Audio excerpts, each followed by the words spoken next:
You're listening to Montreal Now with Aaron Rand and Natasha Hall on CJAD 800.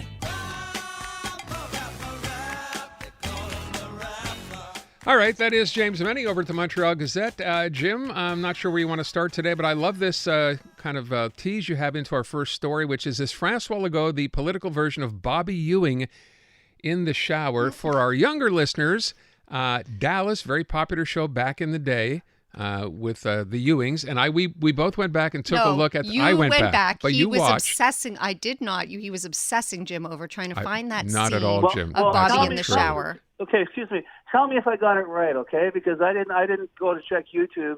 It's one of the oldest images, of course, in Quebec politics. Pam Ewing is lying in bed. She wakes up.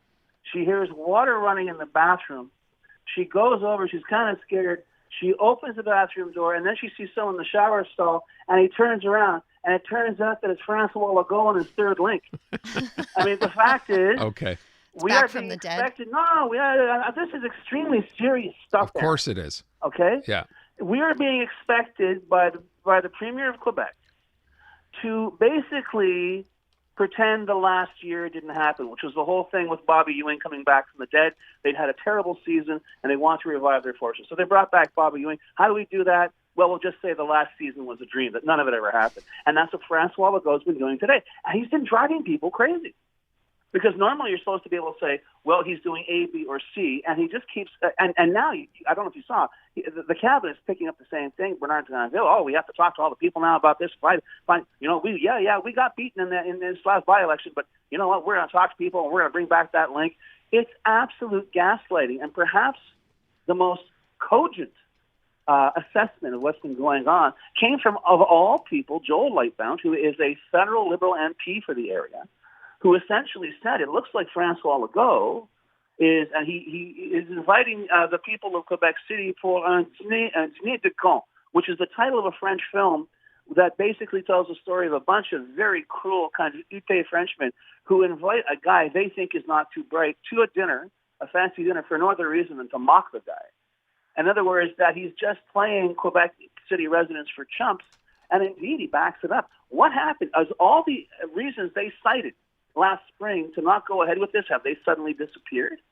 The other issue here as well, and that hasn't really been raised at the moment, is that Ottawa has said they are not going to pay a dime for a new highway. They'll pay for maintenance of existing infrastructure. Francois Legault wants to build a bridge. Let's say it's going to cost, I don't know, $4, $5, $6, $7 billion. Quebec's going to have to pay for it on its own, which, quite frankly, I can think of some other people, even in Quebec City and outside of Quebec City, who would say, maybe we have better things to do with that money than buy another bridge for Quebec City. So let me ask you what you think. Strategically, is this a mistake? He's obviously doing this because they figured out they lost this by-election because of that failed tunnel project.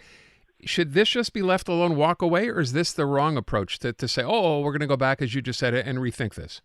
I'd like to tell you there's some deep Machiavellian plan behind this, and it will be revealed in due course. I'm going to stay with something I've been saying on this show since these guys got elected back in 2018. They don't know what they're doing. Mm-hmm. They are making it up as they go along. And I swear to God, as far as I'm concerned, this idea of revisiting the third link popped into Francois Legault's head, and he just blurted it out. And don't forget, this is a guy who hates to admit he's wrong or been beaten, so he's going to turn. Well, obviously there's a communications problem. We should have listened to you, so now I'm going to turn around. And go through the whole exercise again as if, like Bobby Ewing, you didn't, nobody died. The last year didn't happen. It's in everyone's mind right now. And to this idea that I'm going to invoke, collective amnesia and we'll start from scratch, it's starting to sound very, scarily like gaslighting. And if they're already gaslighting in like the start of the second year of their term, I think we're in for some real problems. Okay. Well, I mean, what other kind of problems? Because, we were stuck with him for another 2 years regardless. And like you said, he doesn't admit that he's wrong. And I feel like he does think, I think he doesn't think people are very bright. That's what I think. I think this is everyone's a exactly bunch of the point Lightbound was trying to make by saying, he thinks these people are stupid. Yeah. He thinks all he has to do is say, no, you didn't like that? Okay, I'm going to change what I said, and then you'll like it, and everything's going to be fine. It doesn't, but this is the thing that gets in, Sasha. It is so You're saying, well, perhaps it's so simple, it must be very devious. No, it's so simple because it's really, really stupid. Plain and That's simple. the whole thing here. You know, there's that. What's that expression? KISS, keep it simple, stupid. Maybe that's what they're using as their theory here, Jim. Yeah, but the problem is the KISS isn't resulting in very much other than embarrassment. Because it reeks of desperation. It's so funny, without a pandemic, these guys seem completely at their wits' end. Isn't that That's interesting, so huh? true. Yeah, that is true, isn't it? Remember, we like gave them all a awesome. pass Being because in of the control pandemic. kind of thing. When they actually have to go by themselves in the pool without their noodles or their water wings, all of a sudden there's a lot of splashing. Isn't that interesting? take? Yeah. Guys, if you just give me 2 seconds, Yeah. I have to make one clarification on something that happened yesterday. Okay. We were talking about the hapless Liberal Party of Quebec. Mm-hmm. I mentioned your chat last Friday with David Hertel, and I was listening to my hit on CJAD.com, and I had inadvertently attributed to David this idea that, there are some Liberals who thought it would be a good idea if they wait for the federal election for Trudeau to lose. There'll be a lot of out-of-work, high-profile Liberal MPs. That is the idea of some factions, but I made it sound like it was David's idea. And as everyone knows who listens to CJAD, David and I are as one when it comes to saying the Quebec Liberal Party had better get its act together yesterday if it wants not to be a punchline by the spring. Yeah, I don't think to your point, he wasn't saying that's how it should be. He was just saying he wonders if that's in fact what they're thinking. Sure. But what I think when I said it, I almost said David, what are you doing? But that's not what I meant, and I apologize for the confusion. But it is true, though. I mean, they need a plan yesterday, and even today. I'm talking to you about Joel Lightbound. Maybe exactly. Next week, or who knows?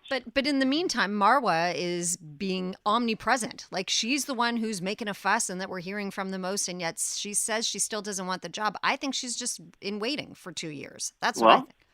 I don't think they have 2 years, but my best of luck to Madame. I thought you were talking about Pauline, Madame Rizky. But that said, they don't 2 years.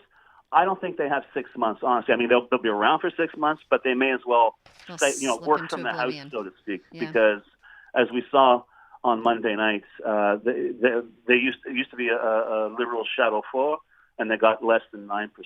God. Yeah. All right, let me move on to the other story here. We talked a lot about the Northvolt deal a week or so ago, the biggest private investment ever made in Quebec. Yesterday, the Liberals provincially calling on the government to let's have the BAP, the environmental study here on whether this is a good idea, bad idea, shouldn't we have all the information?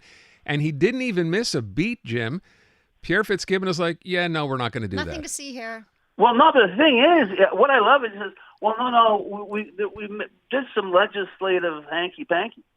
And this multi-billion-dollar project, the environmental fallout of which we have absolutely no idea. But no.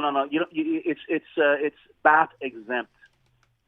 Okay. Because in his mind, it's BAP exempt. No, apparently they put down the paperwork, and the deal. Part of the deal is they're not subject to the BAP. Although, and believe me, I'm not trying to confuse things here because the CAC helps me do that. Environment Minister Benoit Charest says, well, no, the door might be open to a BAP hearing on that project. But remember, this is the same Benoit Charest, the same Environment Minister who last year, the year that never happened, said it doesn't matter what the environmental studies say, the third link is going through come hell or high water. Uh-huh. We know how that turned out. I'm starting to wonder now, you mentioned the BAP, and I think right away to Cavendish and the Boulevard extension because there's money in a municipal budget apparently for that. I'm just wondering how much this is even worth anymore. BAP puts out a study and choose to ignore it. There will be a 12-lane thoroughfare on the Cavendish extension before a BAP hearing is held on Northvolt. They want this done fast. They want it done. They want, shovels in the ground. Yeah. Certainly before the next election. They want to walk around. If you remember the CAC, you're a CAC MNA, they want to be able to give you a jumpsuit with a lightning bolt on it. That's what they're trying to do here. Priorities. And that would look good. James MENNIE at the Montreal Gazette. Thank you, Jim. Demain.